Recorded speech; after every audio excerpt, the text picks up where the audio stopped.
Halo anak-anak hebat, Assalamualaikum warahmatullahi wabarakatuh. Yuk sekarang kita belajar tentang El Nino dan La Nina. Apa itu ya El Nino dan La Nina? Kita simak yuk. Agar ada bayangan lebih lengkap, mari kita pahami dulu bahwa Kepulauan Indonesia itu diapit oleh dua samudra, yaitu Samudra Pasifik dan Samudra India.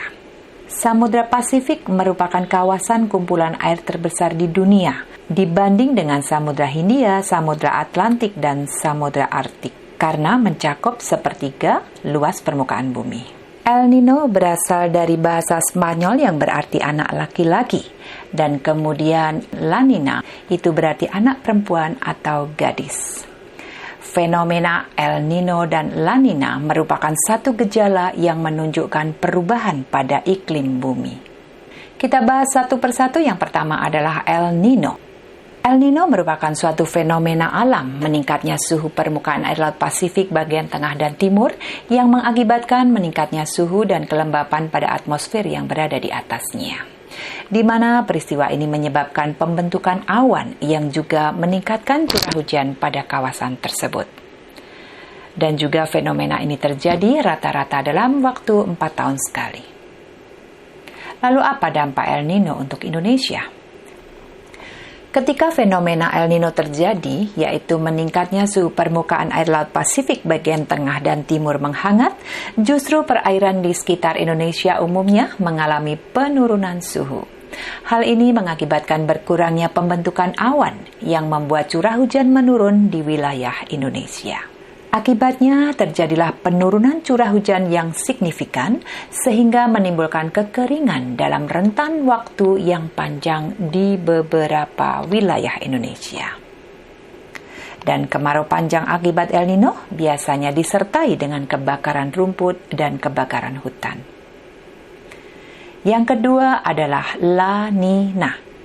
La Nina merupakan kebalikan dari El Nino, yaitu merupakan suatu peristiwa turunnya suhu air laut di Samudra Pasifik sekitar ekuator di bawah suhu rata-rata sekitarnya.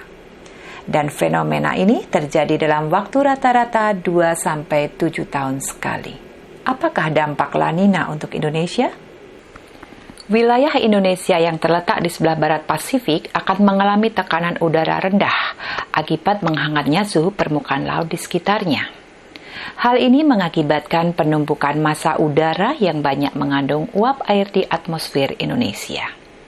Dan akibatnya potensi terbentuknya awan menjadi semakin tinggi sehingga peluang terjadinya hujan semakin besar. Jadi di Indonesia, La Nina berdampak adanya intensitas curah hujan yang lebih tinggi dari biasanya, sehingga dapat menimbulkan air pasang dan banjir. Oke anak-anak, akhirnya dapat disimpulkan bahwa fenomena El Nino yang terjadi di Samudra Pasifik akan berdampak di Indonesia, yaitu kekeringan yang berkepanjangan. Kemudian fenomena La Nina di Samudra Pasifik akan berdampak di Indonesia, yaitu berupa peningkatan curah hujan, terutama di bagian wilayah Indonesia bagian tengah dan bagian timur. Dan perlu diketahui bahwa fenomena El Nino dan La Nina sudah bisa diprediksi oleh BMKG, Badan Meteorologi, Klimatologi, dan Geofisika, sehingga akan diberitahukan kepada masyarakat untuk tetap waspada dan siaga. Demikian, semoga bermanfaat. Terima kasih atas perhatiannya. Wabillahi taufik wal hidayah. Wassalamualaikum warahmatullahi wabarakatuh.